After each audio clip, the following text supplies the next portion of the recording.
ઠંડી અને ગાઢ ધુમ્મસ નવા વર્ષના પ્રથમ સપ્તાહમાં દેશના મોટાભાગના ભાગોમાં આવી જ સ્થિતિ રહી હતી.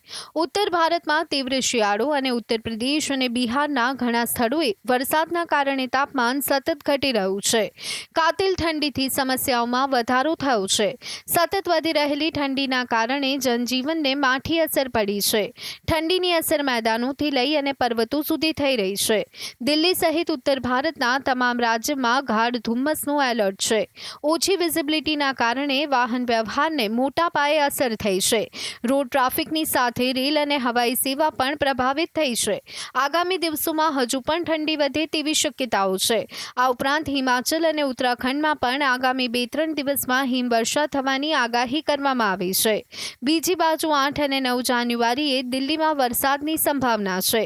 રાજધાની દિલ્હીમાં શુક્રવારનો દિવસ સિઝનનો સૌથી ઠંડો દિવસ. તો દિલ્હીનું લઘુત્તમ તાપમાન સામાન્ય કરતાં 5 ડિગ્રી સેલ્સિયસ ઓછું નોંધાયું છે, જ્યારે મહત્તમ તાપમાન 14.6 ડિગ્રી સેલ્સિયસ હતું.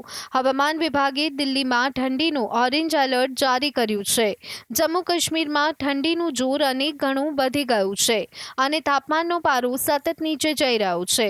જમ્મુનું લઘુત્તમ તાપમાન 5 થી 7 ડિગ્રી સેલ્સિયસની આસપાસ જોવા મળી રહ્યું છે. જમ્મુના મેદાની વિસ્તારોને ધુમ્મસની ચાદરે સંપૂર્ણપણે ઢાંકી દીધા છે. શ્રીનગરમાં તાપમાન -3.8 ડિગ્રી સેલ્સિયસ નોંધાયું હતું. પર્યટકોની પહેલી પસંદ ગણાતા દાલ સરોવરનો કેટલોક ભાગ થીજી ગયો છે. ભલે દાલ સરોવર થીજી ગયું હોય, પરંતુ તે પ્રવાસીઓ માટે આકર્ષણનું કેન્દ્ર બન્યું છે. मैं पहली बार श्रीनगर आया हूँ, तो मैं रात 10 बजे आया यहाँ, तो जब सुबह उठा आके डल झील पे घूमने आया हूँ, तो ये माइनस है और ये डल झील जम रहा है और काफ़ी ठंड है, काफ़ी इंजॉय कर रहा हूँ और मुझे बड़ा अच्छा लग रहा है. फर्स्ट टाइम विजिट किया मैंने यहाँ पे कश्मीर में और अच्छा लग रहा है. यहाँ पे आके माइनस है, काफ़ी अच्छी जगह है और लोगों को भी आना चाहिए यहाँ पे.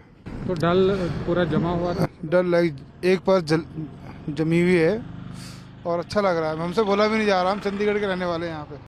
ઉત્તરાખંડના તાપમાનમાં પણ જોરદાર ઘટાડો થયો. વરસાદ અને હિમવર્ષા વચ્ચે હવામાન વિભાગે કહ્યું છે કે ઉત્તરાખંડમાં આગામી 5 દિવસ સુધી ગાઢ ધુમ્મસ રહેશે.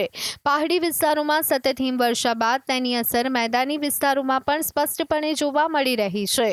દિલ્હી, હરિયાણા, ચંદીગઢ અને મધ્યપ્રદેશ સહિત દેશના અનેક રાજ્યમાં લઘુત્તમ તાપમાન સામાન્ય કરતાં ઘણું ઓછું નોંધાયું છે. હરિયાણાના અંબાલામાં પારો 10 ડિગ્રી, જ્યારે પંજાબના પટિયાલામાં 11 ડિગ્રી જેટલું નીચું તાપમાન નોંધાયું છે.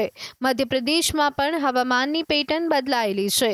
એમપીના અનેક જિલ્લાઓમાં વરસાદનું એલર્ટ છે. હવામાન વિભાગે મધ્યપ્રદેશના 14 જિલ્લામાં વરસાદની ચેતવણી આપી છે. Bureau report, GSTV.